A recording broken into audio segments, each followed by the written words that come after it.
When people think of hope, they often picture a bright light in the darkness, a belief that things will get better. In most cultures, hope is celebrated as a virtue. But Friedrich Nietzsche, the German philosopher famed for his provocative and often unsettling ideas, saw it very differently.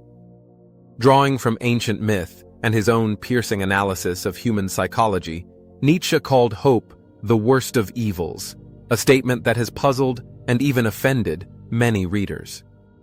To understand this view, we need to trace its origins and unpack the reasoning behind it. The mythic origin, Pandora's box. Nietzsche's stance on hope is closely tied to the ancient Greek myth of Pandora's box. According to the story, the gods gave Pandora a sealed jar, often mistranslated as a box, and told her not to open it. Driven by curiosity, she lifted the lid, releasing all the evils into the world: disease, toil, suffering, and death. Only one thing remained trapped inside: elpis, the Greek word often translated as hope. Traditionally, this part of the myth is read positively. Hope stayed behind as a consolation for humanity, a gift to help us endure life's hardships. But Nietzsche, influenced by a more cynical interpretation, flips this reading on its head. He aligns himself with certain ancient Greek thinkers who saw elpis not as a blessing, but as the final and most insidious curse. Nietzsche's interpretation: hope as a prolonger of suffering. In Human, All Too Human and later works, Nietzsche suggests that hope is the worst evil because it traps people in a cycle of prolonged suffering. Without hope, a person might face reality as it is, harsh, unpredictable, and often painful, and take decisive action to change it. With hope, however, people may endure intolerable conditions far longer than they should, clinging to the belief that things will eventually improve. From this perspective, hope acts like a delaying mechanism. It seduces the sufferer into patience when what they might actually need is revolt, escape, or transformation. In Nietzsche's own words, hope is the most evil of evils because it prolongs man's torment. This isn't the cheerful optimism most people associate with the word. It's a psychological snare, a sweet poison that encourages endurance without resolution. The will to truth versus the comfort of illusion. Nietzsche's philosophy often pits truth against illusion. For him, modern societies, and religions in particular, tend to give people comforting illusions to help them cope with life's absurdities. Hope, in this sense, is one of the most powerful illusions. It gives people the emotional energy to carry on, but often at the cost of confronting reality directly. By calling hope an evil, Nietzsche wasn't merely being cruel. He was pointing out that clinging to an illusion can prevent genuine growth. If hope keeps someone from recognizing that a relationship is dead, that a political system is broken, or that a personal dream is impossible, then hope is not a virtue, it's a trap. Connection to Nietzsche's broader philosophy. To grasp why Nietzsche would take such a radical stance, it helps to place his view of hope within his larger body of work. The will to power.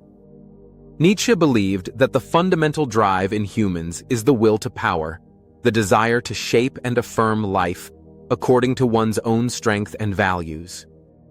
Blind hope, however, can sap this will, encouraging passivity instead of action. The eternal recurrence. In Nietzsche's thought experiment of eternal recurrence, living one's life over and over infinitely, hope loses its purpose. If life is to be embraced exactly as it is, one should not depend on a better future to justify the present. Master and slave morality. In his critique of moral systems, Nietzsche argued that hope often functions within slave morality, the morality of the powerless, by offering comfort rather than empowerment. The oppressed are told to hope for salvation or reward in the afterlife rather than change their condition now. Hope versus action. A modern way to understand Nietzsche's argument is to think about situations where hope becomes a substitute for action. A worker in an exploitative job might keep enduring unfair treatment because they hope for a promotion that never comes. A nation under corrupt leadership might refrain from revolt because its citizens hope that the next election will fix everything. In both cases, hope enables the prolongation of suffering rather than inspiring meaningful change. This doesn't mean Nietzsche was advocating for despair. Instead, he favored a lucid confrontation with reality, even if it's painful, because that clarity can spark decisive transformation. The misunderstanding: did Nietzsche hate all hope? It's important to clarify that Nietzsche didn't think all forms of hope were inherently destructive.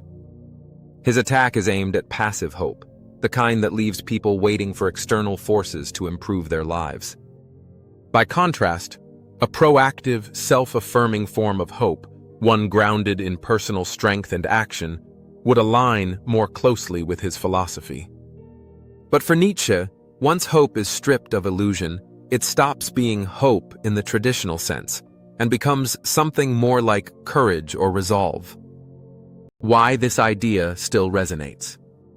In an age saturated with motivational slogans and self-help promises, Nietzsche's view forces a hard question. Is our hope empowering us, or is it keeping us stuck? His challenge is to see hope not as an unquestionable good, but as a psychological tool that can be used for or against our own flourishing. When life is difficult, hope can either serve as a spark for action or a sedative that numbs us into inaction. Nietzsche's warning urges us to examine which role it plays in our own lives. Final thought. Nietzsche's claim that hope is the worst evil may seem dark at first glance, but it comes from a deep concern for human vitality. He wanted people to live boldly, without leaning on comforting illusions, and to face life's challenges with open eyes and active hands. In his world, the greatest evil wasn't suffering itself. It was the quiet endurance of suffering without change, kept alive by the sweetest of lies: hope.